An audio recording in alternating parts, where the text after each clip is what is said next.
এখানে যাদের মোটা শরীর অনেকে আছে, অনেক চেষ্টা করতেছে, ওজনই কমাইতে পারতেছেন। এখানে আমাদের ভিতরেও আছে কয়েকজন, হ্যাঁ, মেলা চেষ্টা করে ওজন কমে না। তো এদের ইনসুলিন যদি সে না কমায় তাহলে ওজন কমবে না।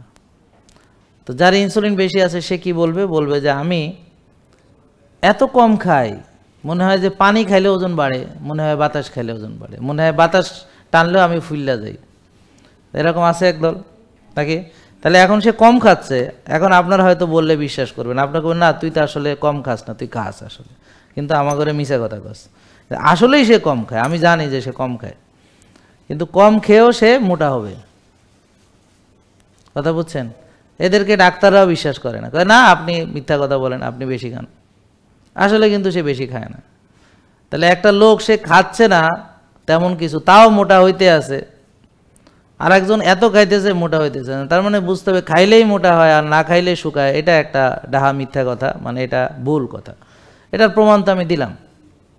যে কোনো তরুণ বয়সে যে এদিকে সুজন, এদিকে এই যে দেখেন আমাদের স্যাম্পল আছে, এদিকে এই যে দেখেন, এ কিন্তু কম খায় না আসলে, বুঝছেন? সে যাইয়া আমরা এহারে নিয়ে গেছিলাম সিলেটে বেড়াইতে, তো আমরা তো আর ওই শরবত খাই না। কয় গ্লাস শরবত খাইছিস তুই? 12 গ্লাস শরবত একাই খাইছে আমাদের সবগুলা, বুঝছেন? কিন্তু দেখেন, হ্যাঁ, তো আমরা খাইতে টাইতে ওখানে মানে ধরেন বুফে খাইতে গেছি, আমরা তো এতটুকু খাবো, তো এখন এতগুলা টাকা যে আমরা দিছি, তা এই সুজন আছে যা, সে এটাকে পোষায় দিবে, হ্যাঁ, আমরা ওকে বলবো তুই খা। তো সে কিন্তু আসলে সত্যি বললাম না, এটা সত্যি কথা যে, কিন্তু দেখেন সে তো মোটা হয় না। একসময় আপনাদেরও এরকম কম বয়স ছিল একটা সময়, অনেকেরই এত খাইছেন, হ্যাঁ হ্যাঁ, ও অনেক শুকনা ছিল, সবাই অনেক শুকনা ছিল, সবাই সুজনের মতোই ছিল, হ্যাঁ, এক সময়, ঠিক আছে? তো এখন তার মানে এত খাইছি যে তাও মোটা হয় না, এবার বুঝতে পারছেন?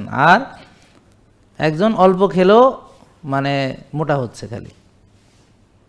এইখানে ব্যাপারটা হলো এই ইনসুলিনটা হলো দায়ী। যাদের ইনসুলিন রেজিস্ট্যান্স বা ইনসুলিন বেশি, সে যতই কম খাক হ্যাঁ খালি মোটা হবে। জেকে লাইফস্টাইল, ওষুধ মুক্ত সুস্থ জীবন।